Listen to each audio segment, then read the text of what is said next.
Yeah, it don't matter. It's been years.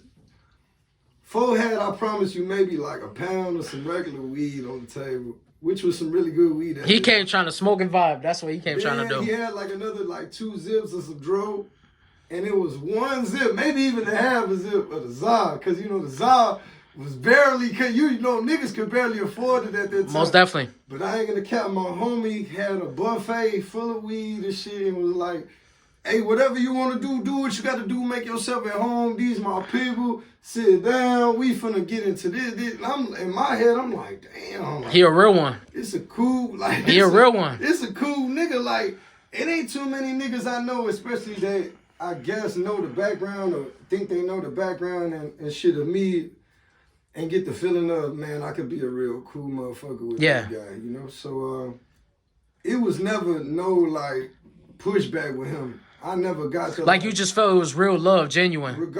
From soon as I walked through the door. Yeah. His dad and them looked at me like, you know, they was tough as hell. Cool as fuck, real Mexican brothers, you know, cool, but they loved me from day one, you know, all respect. And then we were supposed to go to a studio. It fell through. We ended up going to one of the hood studios. That's, you know what, not to cut you off, but that's when like the best songs are put together, when everybody's vibing in the studio versus me sending you some shit and you send something to me. See, it was different because we didn't get into the studio first. See, Lil E introduced me to some shit early on that I still to this day find valuable, and a lot of people don't know that. Probably Lil E don't know that, so shout out to my brother E. And I can guarantee you he don't know this because even me and him didn't talk about this, but the reason why I even rehearse before a performance or a video is because of Lil E. Yeah. Because believe it or not, we rehearsed the song in his house before we even went to go record the song. Yeah. And that's my first time catching a real rap vibe between me and another rapper. Okay. Like it was genuine. We smoking, we laughing, we putting our steps together. Okay. Was it worth shit? Hell no, because when I got in front of the camera, I still didn't know what to do. Remember, he shot a video even though he was still so he knows how to act. He knew what the fuck to do. He knows how to act, how to move. So me, I'm in this bitch doing anything.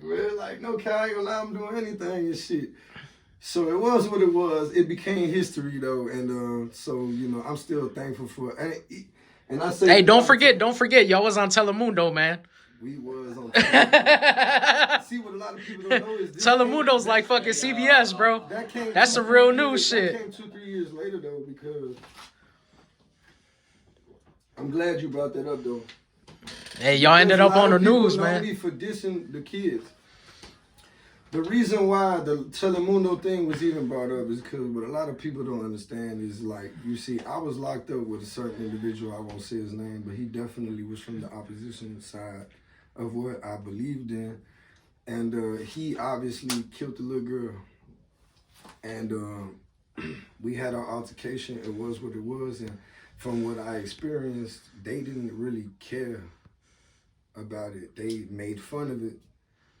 And so, did I say something about it then? No, I didn't. But like, I did wait for years later, and I found my opportunity to say something. And I'll tell you this, as a grown man now, even years passing from that, I do regret what I said. I apologize to the families and anybody involved in that situation, whether you're a king or not, because I got kids, and that's just not what this shit is about. It was about business, what I feel like.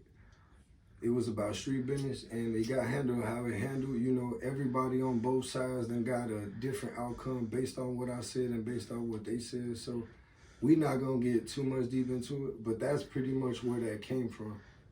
You know, I was locked up with a certain individual that done killed a little girl from my side, and they was loving that shit. You know what I'm saying? And so me personally, you know what? When we young, bro, we do shit sometimes that we don't look at as bad, and then when we get older, we see.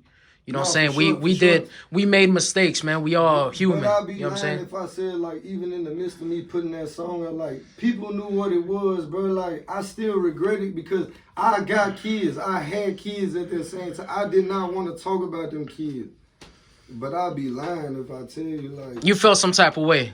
I did, bro. Because I feel like nobody cared when no kid...